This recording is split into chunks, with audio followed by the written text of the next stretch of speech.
Dear student, today we will talk about heart मार्मर।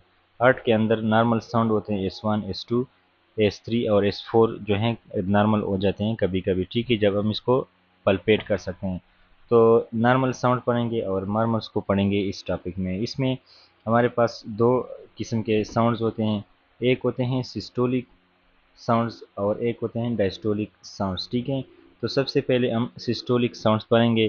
तो systolic sound सबसे पहले aortic stenosis में होता है, mitral and tricuspid regurgitation and mitral valve prolapse and ventricular septal defect. तो इन डिजीज़ में, इन कंडीशन में हमारे पास सिस्टोलिक साउंड्स प्रोड्यूस होते हैं। अब आप लोगों को इतना बेसिक और नहीं बताना है, आपको पता है कि व्हाट इज़ आयोटिक स्टिनोसिस, ठीक है। आपको डायरेक्टली ज़बानी बताना है, ठीक है। तो जब अयोटिक स्टिनोसिस होता है तो उसमें जब लेफ्ट वेंट्रिकल कंट्रैक्ट होता है तो इस वजह से, तो इस कंट्रैक्शन की वजह से जब अयोटा से ब्लड पास होता है तो इस दौरान जो ब्लड होता है उसमें एबनॉर्मल साउंड प्रोड्यूस होती हैं because of the stenosis, and that sound is called as that murmur is called as crescendo decrescendo murmur. Crescendo decrescendo ejection murmur. अब नाम से जाहिर है, क्रिसेंडो का मतलब, let's say this is the S1 जब हो जाते हैं, ठीक है। अब S1 उन्होंने भी लिखा हुआ है लेकिन मैंने थोड़ा और इस तरह के डायग्राम से बनाया हुआ है, ठीक है। S1 हो गया। S1 होने का मतलब क्या होता है, आपको पता होना चाहिए कि मिट्रल एंड ट्राइकास्पिड वाल क्लोज हो गया। अब सिस्टोल हो रहे हैं, जब सिस्टोल हो रहे हैं तो अ, इस आयोटिक वाल से क्या होगा, वो ब्लड पास होगा। तो इस आयोटिक वाल में चूंकि स्टिनोसिस हुई है तो जो प्रोडक्शन ऑफ साउंड है वो एबनॉर्मल होगा। तो इसको हम क्या बोलते हैं, sound that is produce during the systole. तो ये इजेक्शन सिस्टोलिक मरहर होगा और ये पहले ज़्यादा होगा, इस तरह इसकी फ्रीक्वेंसी या इंटेंसिटी, और फिर यह क्या होता है, कम होता है। यहाँ पे उन्होंने लिखा है S1 तो हो गया, ठीक है। अब यह कि इस पर इंटेंसिटी ज़्यादा है और फिर जो है इसकी इंटेंसिटी कम हुई है। इसके बाद क्या होता है, फिर aortic wall close हो जाता है, that is producing a sound called as S2. So this is the ejection systolic murmur. What is ejection systolic murmur? Murmur that is produced during the systole in which the blood is ejected out of the heart. So this is called as ejection systolic murmur.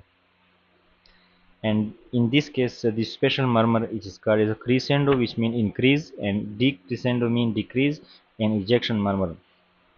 And this is loudest at heart base. Heart का जो base होता है वहाँ पे ये क्या होगा, सबसे ज़्यादा होगा, ठीक है। What is the base of the heart? Heard, लेट से ये हमारे पास क्या है, अर्थ हैं, ठीक हो गया। तो अगर ये एपेक्स हैं तो ये क्या होगा, अर्थ का बेस होगा, यानी ये वाला रीजन बेस है और ये वाला रीजन एपेक्स है, ठीक है। जो वेंट्रिकल का एरिया है ये क्या है, एपेक्स है। सो एपेक्स एंड बेस को आपको याद रखना चाहिए, थोड़ा इस तरह है। तो ये जो हैं लाउडेस्ट एट अर्थ बेस, अर्थ के बेस के ऊपर ये जो साउंड है वो एयोटिक स्टिनोसिस का सबसे ज़्यादा होगा, ठीक हो गया। और ये साउंड कहाँ पे रेडिएट करता है, it radiate to carotid artery. जो कैरोटिड आर्टरीज हैं ये वाला साउंड वहाँ पे फील होता है, and then it is called as a carotid thrill. What is carotid thrill?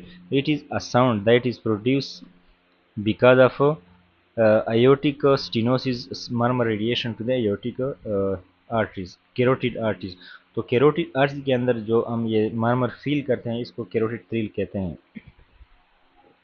अब चूँकि ये पल्मोनिक स्टिनोसिस हैं, ठीक है, सॉरी अयोटिक स्टिनोसिस है, तो ये स्टिनोसिस की वजह से ये जो इसका वाल है ये क्लोज होगा, लेकिन नरमी से क्लोज होगा, और ये उस तरह नॉर्मली क्लोज नहीं होगा सख्ती से जिस तरह नॉर्मली होता है। तो ये चूँकि स्टिनोज हैं तो ये आहिस्ता से क्लोज होगा, और S2 जो है वो क्या होगा, सॉफ्ट होगा, ठीक है। S2, ठीक है। ये प्लस माइनस का मतलब कि ये कभी होता है कभी नहीं होता, इजेक्शन क्लिक इसमें प्रोड्यूस होता है, ठीक है। इसके अलावा पल्सस पारोस एटार्डस होते हैं, इसका मतलब week pulse with delayed peak, यानी ये जो पल्स होता है इसका, इस केस में जो पल्स होता है वो वीक होता है, ठीक है। और इसको हम पल्सस पारवेस एटार्डस होते हैं, ठीक है। ये दूसरे ज़बान का लफ्ज़ है लेकिन इसका सिंपल मतलब जो पल्स हैं वो क्या है, वीक हो गए। अब पल्स वीक इसलिए होगा कि लेट से लेफ्ट वेंट्रिकल कॉन्ट्रैक्ट करता है, तो लेफ्ट वेंट्रिकल जो है पल्मोनी स्टिनो अयोटिक स्टिनोसिस की वजह से ज़्यादा ब्लड अयोटा के अंदर पंप नहीं कर सकता, तो वहाँ पे जो पल्स होगा वो वीक होगा because of aortic, and that weak pulse is called as a pulsus parvus et tardus. तो आपको समझ आई होगी कि जो आयोटिक स्टेनोसिस हैं इसकी वजह से लेफ्ट वेंट्रिकल आयोटा के अंदर और बाकी आर्टरीज के अंदर ब्लड को सही तरीके से पंप नहीं कर सकता, तो इस वजह से जो पल्स हैं वो वीक होते हैं, and that weak pulse is called as pulsus parvus et tardus. अब ओल्डर में जिनकी उम्र 60 से ज़्यादा होती हैं, in older more than 60 patients most commonly due to age related calcification. इसका मतलब ये है कि जो आयोटिक वाल हैं इसमें स्टिनोसिस जो होती हैं वो कैल्सिफिकेशन की वजह से होती हैं, यानी कैल्शियम डिपोजिशन होती हैं आयोटिक वाल के अंदर, और ये बूढ़ों में होते हैं। ठीक है, अगर हम जवानों की बात करें तो जवानों में क्या होता है, in younger patient most commonly due to early onset calcification of bicuspid aortic वाल।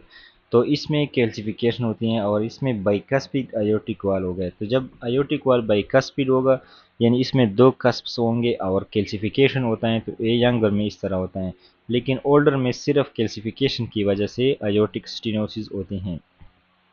अब अयोटिक स्टीनोसिस के बारे में हमने अलग सा टॉपिक भी डिस्कस किए हुए हैं। इसमें आप लोगों ने तीन अल्फ़ाबेट यानी सेट के नाम से याद रखने हैं, जिसका मतलब क्या है, यानी सेट एस का मतलब सिनकोप है, एंजाइना है एंड डिस्पनिया है।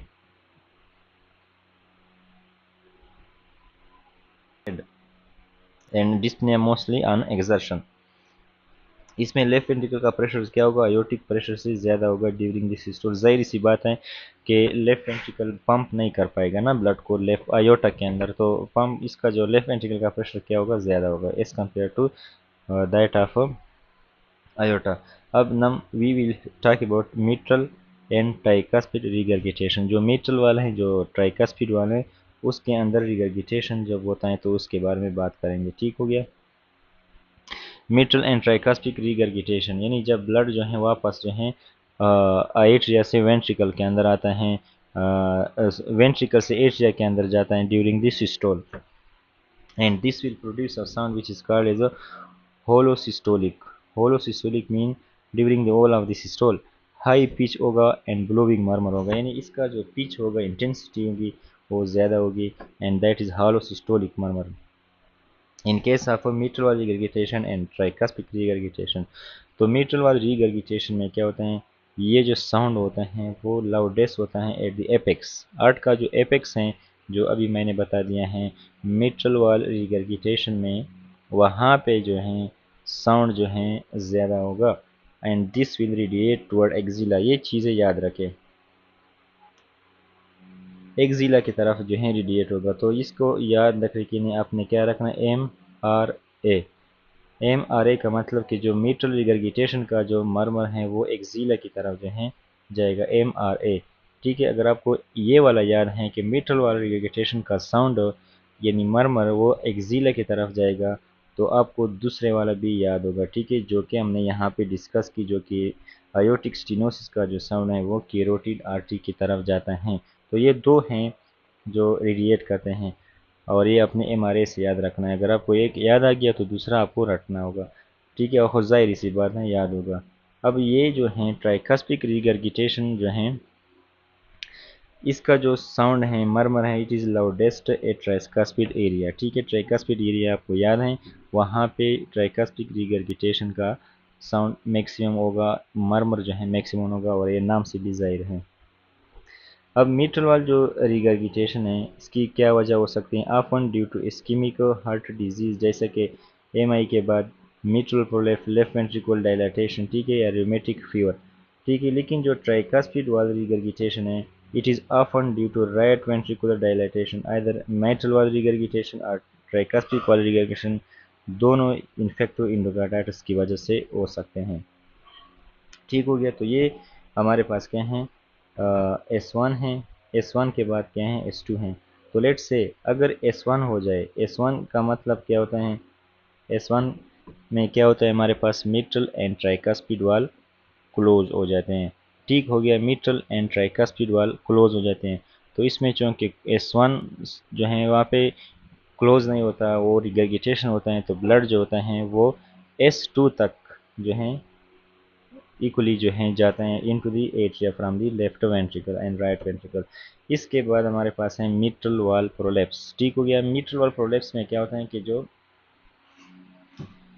वाल होता है उसमें क्या होता है इंक्रीज इन द उसमें जो पोजीशन होता है वो चेंज हो जाता है। ठीक है। और इसमें जो साउंड प्रोड्यूस होता है वो कौन सा होता है, late crescendo murmur with mid diastolic click most common mid click जो होता है and that occur after carotid pulse. ठीक है।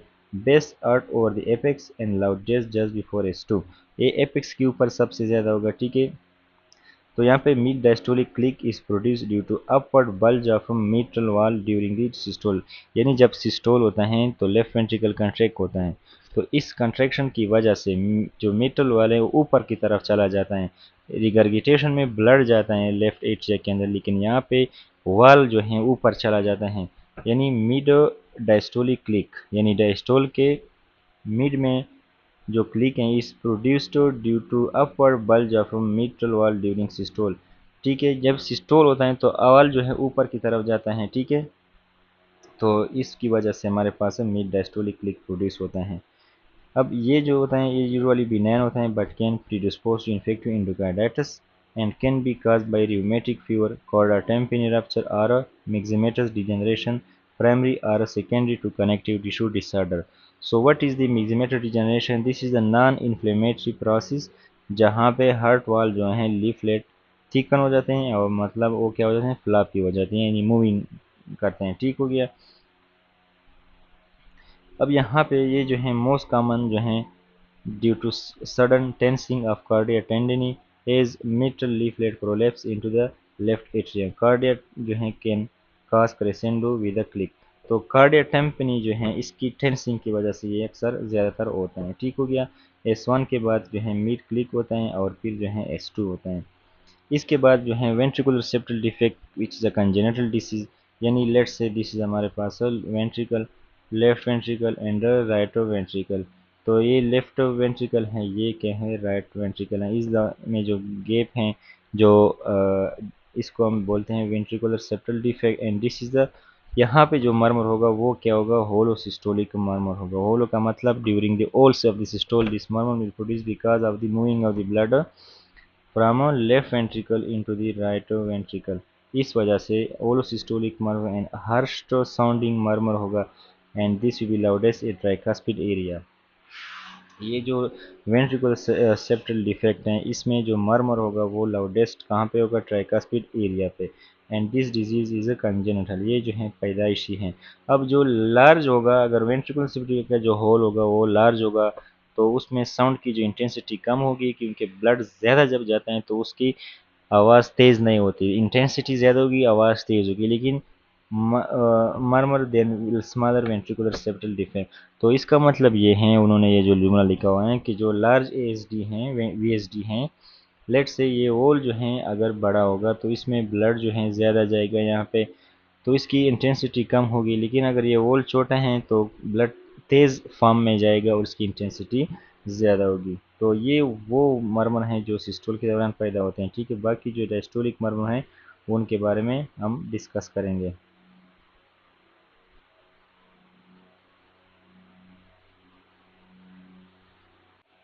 तो इसमें जो क्लिक हैं ये जो हैं क्या हैं सिस्टोलिक क्लिक हैं। ठीक हो गया। ये जो मैंने लिखा हुआ था आप लोगों ने लिखा है तो ये क्या है मिड सिस्टोलिक क्लिक हैं। ठीक है। जो बल्जिंग की वजह से प्रोड्यूस होता है। तो ये हमारे पास हो गया